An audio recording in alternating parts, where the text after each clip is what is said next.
So far we've created 2 JSP web applications, but neither one of them have interfaced with a database, so that's what we're going to do right now.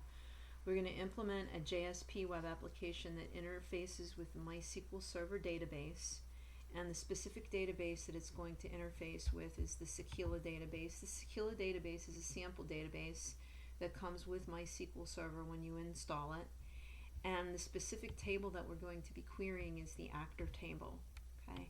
If I select everything from the actor table, we can see that it has 4 columns: actor ID, first name, and last update.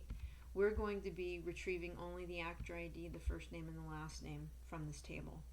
Okay, so this is the database that we're going to be interfacing with from our JSP web application. So let's go out into NetBeans, and we'll start from the top by creating our web application project.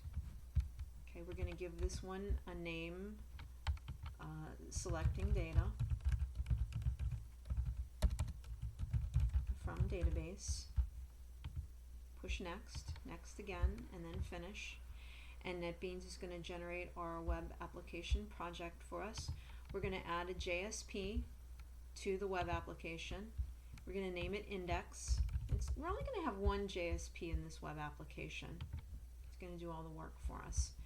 I'm going to delete the index.html that NetBeans generated for us. We're not going to be using it, so there's no point in keeping it.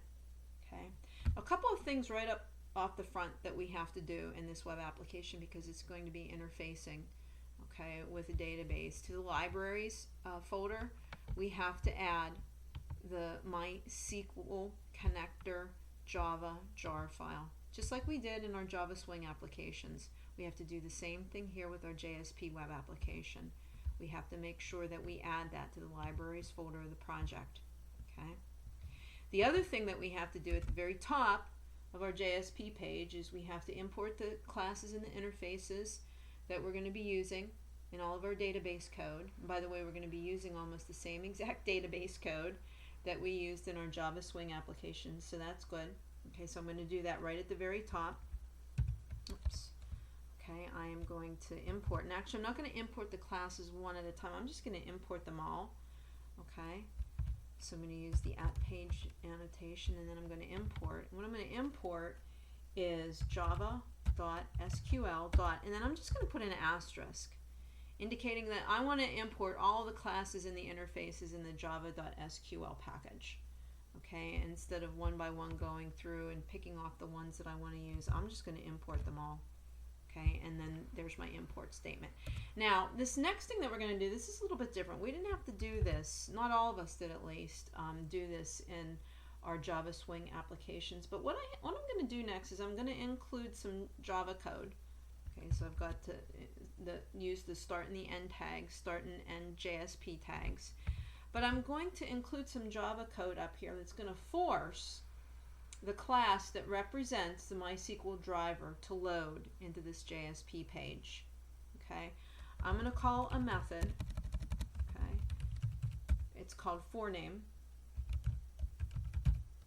and what it's going to do is it's going to force the class that represents MySQL to load into this page. And the class that represents MySQL is called com.mysql.jdbc.driver. I have to do that in order to get everything to work. Okay, and then I have to end that line. It's a line of Java code, so I have to end it with a semicolon. Okay, didn't have to do that in the Java Swing applications, but here in the case of the JSP, we do have to make a call to this forName method. Okay, in the class. Okay, so I've imported the java.sql package and all of its classes and interfaces. I've forced the class that represents the MySQL driver to load into this JSP page. Okay, and now down below I'm going to include some more JSP code that's going to look familiar to you. This is going to be our connection code and our code that prepares our SQL statement and what. We're going to include that down below. Okay, and some more JSP elements. Okay, but as I always do, I'm going to change the title and the heading 1 elements of the page. Okay, so that they sort of explain what we're doing. We're selecting data, okay, from a database. I'm going to change those HTML elements. And then below the heading 1 element is where I'm going to start my Java code. Now this time, you're going to see me use some different start tag, a different start tag, okay, for my JSP code. Instead of just using the less than symbol and the percent, I'm going to use an exclamation mark after that. That's my start tag. And my end tag is still going to be the same. It's going to be the percent symbol and the greater than symbol. But I'm using this exclamation mark, and I have to use this exclamation mark because what I'm actually going to be doing in this JSP code is I'm going to be implementing my own class. Okay? And if you're going to implement your own class within a JSP, the start tag always has to have the exclamation mark. If you don't include that, then your code is all going to be in error. Okay, but what I'm going to do is I'm going to implement a class that I'm going to use to connect to my database, okay, to connect to the Sequila database, the MySQL Sequila database, okay, to prepare my SQL statement and to execute my SQL statement, and then to process the results of that. Okay, so I'm going to have a class, which I'm going to name actor. Okay, and inside of that class I'm going to declare some string variables, first for the URL, and this is the code that's going to look very familiar to you. The URL is going to be the URL to the database, so it's going to be jdbc :mysql ://localhost :3306 /Sequila. Okay, so that should look very familiar to everybody. This is the same exact code that we implemented within our Java Swing applications. The next string I'm going to create is for the username. It's going to be my username for MySQL Server. And then the next variable is going to be for my password to MySQL Server.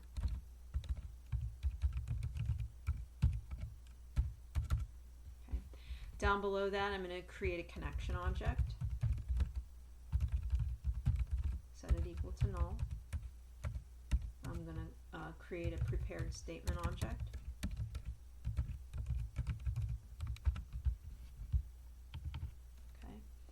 Named select actors, and I'm going to set that equal to null as well, and then I'm going to declare a result set object named result set, and I'm going to set that equal to null as well. Okay, now I'm going to create my constructor for this class. It's going to be a no arg constructor. And inside of the no arg constructor is where I'm going to connect it to the database and prepare my, this is going to be a select statement. So I'm going to prepare my select statement. But you remember that all of that code needs to be included within a try-catch block, because the code that we're going to implement could throw a SQL exception. So we have to be prepared to catch any SQL exceptions that could be thrown. So let's implement the code. First thing we're going to do is we're going to connect to the database.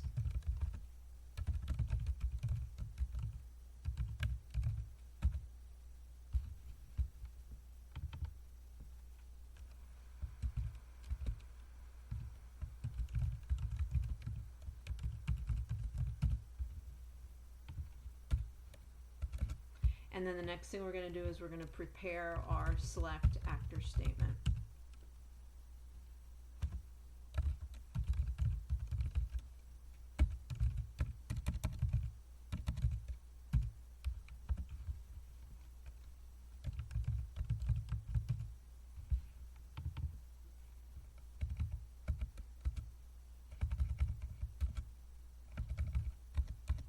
Be a pretty simple select statement that we're going to issue.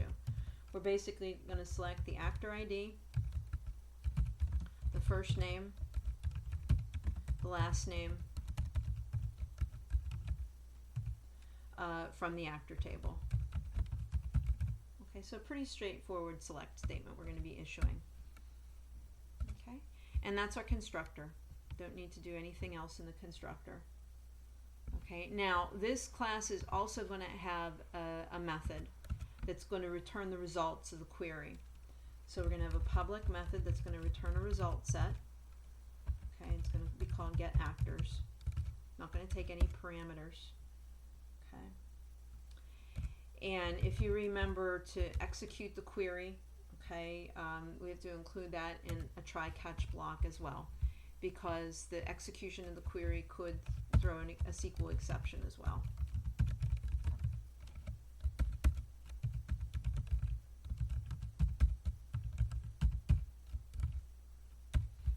Okay, so within the try block, we're going to execute the query, our select actors query.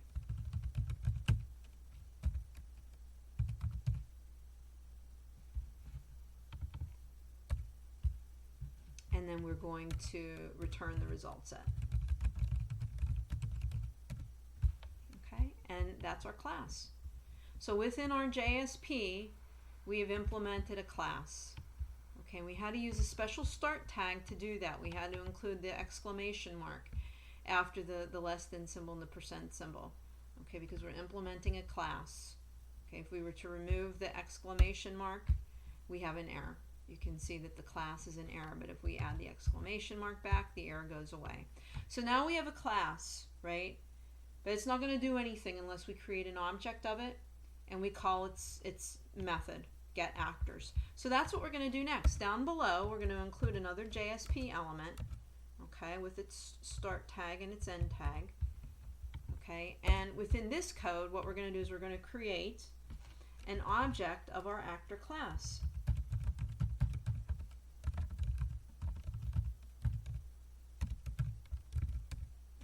And notice we don't have to use the exclamation mark here because we're not implementing a class. We're simply creating an object of a class. Okay, so we don't have to use the exclamation mark. But now what we want to do is we want to call the getActors method on the object that we created. Okay, and actually what we want to do is we want to assign the return value of that to a result set. Because remember that method getActors is going to return a result set. So we want to assign that to something. And as a matter of fact, I'm going to change the name of that. I'm not going to call it result set. I think I'm going to call it actors. Just like that. Okay.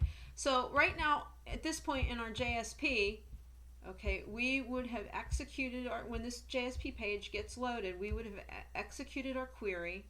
We would have retrieved the data if all goes well, and we would have it stored in this actors object, but we're not doing anything with it yet.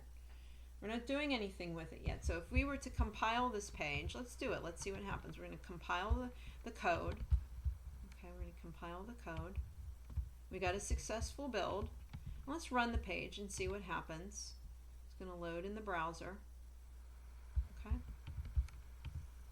But we don't see anything. All we do is we see our heading, right? Selecting data from a database. That's all we see is our heading. Well, that's because we haven't done anything yet, okay, with the actors result set. We haven't displayed it anywhere in the HTML of this JSP page. So that's what we're going to do next, okay? Down below our JSP elements, what we're going to do is we're going to include a table, okay? And the table is going to have 2 rows, but it's going to have 3 columns, one for an actor ID, one for a last name, and one for a first name. So let's drag a table over there. Okay, it's going to have 2 rows, and it's going to have 3 columns, and we'll leave the border size at 1. And as I always do, I get rid of the table heading, the table header, which I guess technically I didn't need to do, but I'm so used to doing that, I'm going to get rid of the table heading.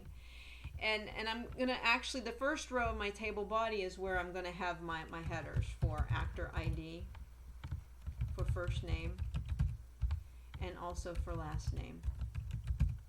But something interesting that I'm going to do is I'm going to, down here in the second row of the table, what I'm going to do is I'm going to embed some Java code around it. Okay, what I'm going to display in these columns are the values that are in my actors result set. But you know, this actors result set is going to contain many records, right?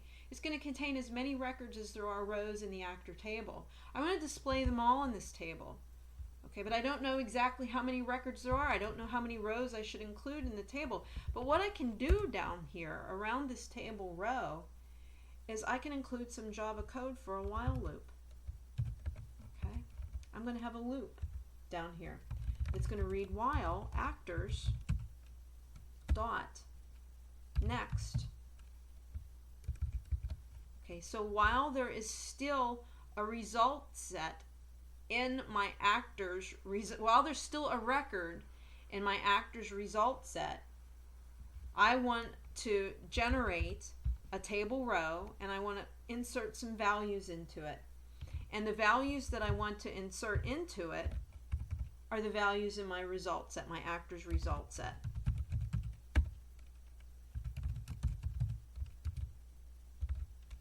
The actor ID. Okay, that's one of the values that I want to display. Okay, another value that I want to display, and notice how this all has to go within a JSP element because I'm referencing Java code again, is the first name. And this code should look familiar to you because this was the same exact code that we used in our Java Swing applications. And the last value that I want to display in my result set is the last name. Okay. Then what I have to do after the table row, though, this is all going to be part of a loop. After the table row, I have to end my while loop. I have to include a semicolon. So my loop starts up here while the actor's result set has a next record to process, display the value in the record, okay, and then loop again. Okay, and then loop again. So this is really interesting, and this is really some tricky JSP coding because we're embedding JSP elements truly within HTML, and then more JSP within HTML, and more JSP, and there's a very good mixture of HTML and JSP, and this can be kind of confusing at first when you're reading into it. Okay, it can be very, very confusing. I think it can, at least. Okay, but let's run this JSP page again, and let's see the results of it. First of all, I want to make sure that I'm referencing these column names correctly. We have to make sure that those column names are exactly as they exist on the table, and they look pretty good. They look pretty good. Okay, so let's compile the code again. Compile the file, and I'm going to run it.